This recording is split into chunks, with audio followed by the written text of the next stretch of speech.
So what's up everyone, welcome to Drawing Every Current Capital City. My name is Julian Dunn, and in this video, now the next capital city we're about to draw is going to be the city of Columns, also called Havana Cuba. By the way, it's a nickname for Havana Cuba. Finally, at last, we could finally draw Cuba's capital. I've been waiting a long time for this. No, I didn't get that from Modern Warfare 2, from that one mission, No Russian. One of Makarov's men said that during that mission, around the middle of the mission. I guess that could be a reference. I am looking forward to drawing this capital city out. I'm not nervous at all. I'm just feeling very, very determined. We're going to put tons of energy to this drawing. We're going to put tons of determination. So I don't care if it takes 2 hours to 3 hours, even 5 hours. Well, I don't know if I'm going to be able to capture everything in this video, like that one Cuban capital we drew of Santiago. We weren't able to capture the entire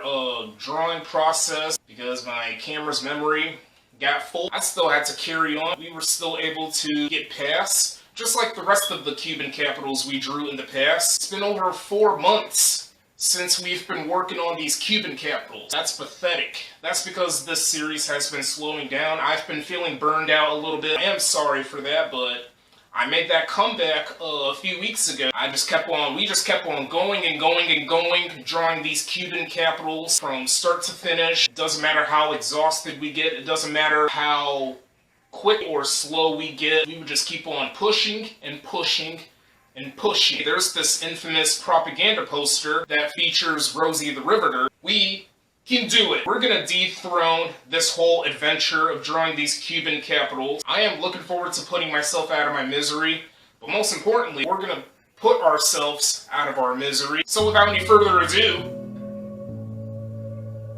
sigamos adelante y manos a la obra. As the capital and most populated city of Cuba, Havana is an essential port and commercial center.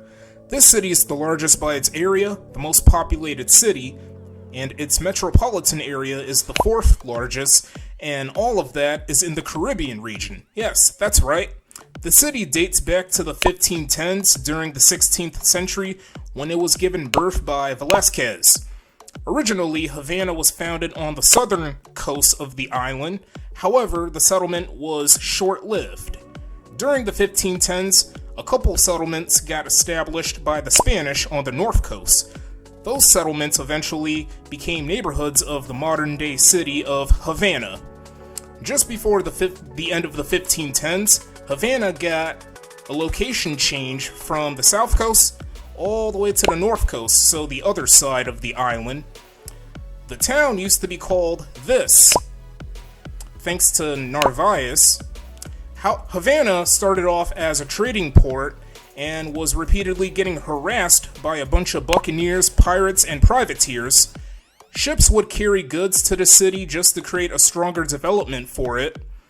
We reached the 1590s. King Philip II of Spanish gave Havana its city status. Havana was getting stronger in the 17th century until the middle of the century, when the city went through an epidemic that came from Colombia, so South America. Castles would then get built, and they would take forever to be completed. Havana was surprisingly bigger than Boston, Massachusetts, New York City, New York of the US, but it was way smaller than Lima, Peru, and Mexico City, Mexico in terms of population. So population-wise, by the middle of the 18th century, the city had a really good port to use for ships during the 18th century. British chose to steal the city during the 7 Years' War, but thank goodness for the Treaty of Paris of 1763, because it got signed by Great Britain, France, Spain, and Portugal. The Spanish was able to get their city back from all of the exchanging that was going on, and decided to make forts. Cuba became one of the first countries in the world to get a railroad in the 19th century. Slavery was the opposite of prohibited in Cuba, and Havana was part of a plan that lasted nearly a decade, called the Golden Circle, where a new country would have slavery be accepted. After the Confederate States of America took the L in the American Civil War, People that were in charge of slavery moved to Havana to keep the plantation movement alive. Havana was expanding during this period. Cuba was obviously trying to gain freedom from Spain, so they did in 1898, but Cuba was given to the US. We reached the 20th century. Cuba gained freedom from the US in 1902, but 4 years later, the US touched Cuba again, so the US military, until the year 1909, when Cuba told the US to F off. Cuba's first president accepted the Platt Amendment and wanted to save Cuba's economy. People in Cuba were having parasites, and the society was really crappy. The US influenced Cuba, and Cuba was slowly advancing. Unemployment became an issue during the Republican era of Cuba. The relationship between Cuba and the US altered. After the Cuban Revolution, Castro took over Cuba and made the country basically recover. Yeah, pretty much. But here's a single problem here. The US couldn't do the trading with Cuba anymore. Shortages occurred for Cuba, and Havana got hit hard for the most part. Oh no. 1990 motherfreaking one, by the way, that's a reference. I got that from an NWA song, Always Into Something. Regardless, the Soviet Union is dead, and the Cuban government and basically the economy that got supported by the Soviets was also dying. The Cuban economy transformed into a tourist territory, so that way they can receive revenue, have the invested money, and old Havana was getting restoration efforts. Havana is home to a lot of these infamous places, such as the University of Havana.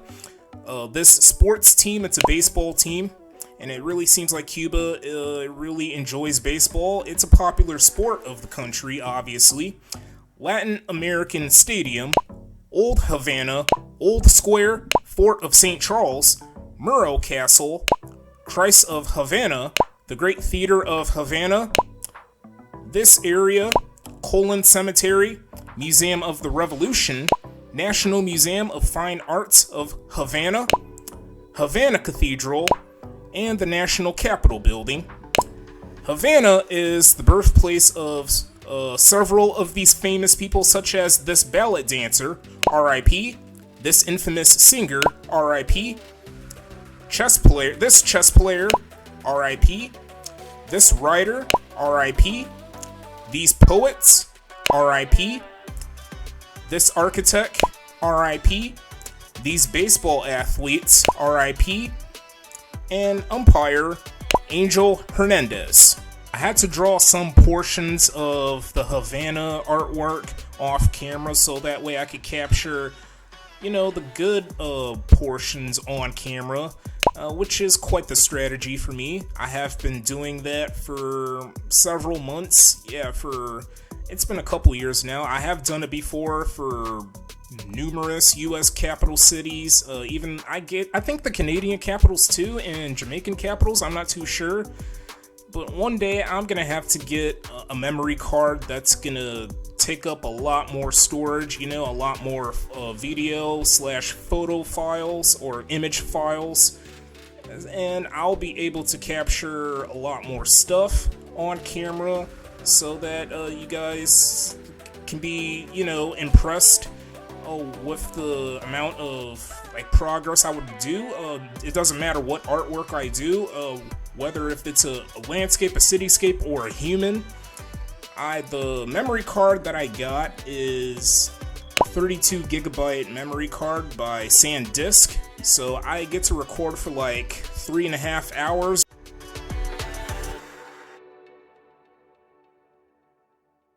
Okay guys, here's the finished capital city drawing of Havana, Cuba. By far the most brutal experience, the most brutal capital city drawing experience I've ever just had to go through. I spent over 5 hours working on this drawing from 9 p.m. all the way to 2 a.m. 2 in the morning. I do apologize that I wasn't able to capture everything in this video because, well, I really don't have that much storage on my camcorder. The final Cuban capital we had to draw, the Capitol building here. This most certainly took a while. I was right. This and the Santiago de Cuba drawing are my favorite ones so far. Those are my favorite drawings of a Cuban capital city. I don't know which one I like more though. Maybe this one, since it's the capital of Cuba, Havana, and since the city is more important. It makes sense, guys. I literally couldn't feel my left hand for a little bit because I've been drawing a little bit firmly. I think I was applying a little bit too much pressure to a bunch of buildings. I don't want to draw too hasty or sluggish. I kind of went between. I did rush in a few spots, maybe like over here. I wanted to capture as much stuff as possible, capture the important parts, you know, the good portions of this drawing. I tried, guys. Here's the finished drawing of Havana, Cuba, everyone. So I have decided to use one of my Android phones because I really don't get that much storage for my camcorder. We did it, guys. We freaking did it. We drew every current Cuban capital. I couldn't have done it without you guys. We have been through some painful parts of drawing these Cuban capitals, but also the fun parts and the easy parts. There were some Cuban capitals that were quite small in terms of population. Using a piece of paper, we had used the 9x12 pieces of paper, the 7x10 pieces of paper, and the 6x9 pieces of paper. Thank goodness that it's finally over. It's been close to 5 months, actually. Around like 4 to 5 months drawing these Cuban capitals. I feel like I could have finished way sooner. I had said this earlier in the video. I was really burned out, sorta, but I wasn't burned out that badly drawing these current capital cities. I love this challenge and I don't want to quit. I know I don't get that much attention from doing this, drawing loads and loads of these capital cities in the world. And do you know what's crazy, guys? We actually drew 100 current capital cities so far. Yes. Exactly 100. I really found the perfect spot drawing the amount of capital cities for North America. We drew 56 US capitals, 14 Canadian capitals, 14 Jamaican capitals, and now 16 of those Cuban capitals that are currently capital cities. Could you believe it, guys? So that is going to be the end of this video. Stay tuned for more content, and I hope this video was quite enjoyable to watch. We officially made it to the month of September.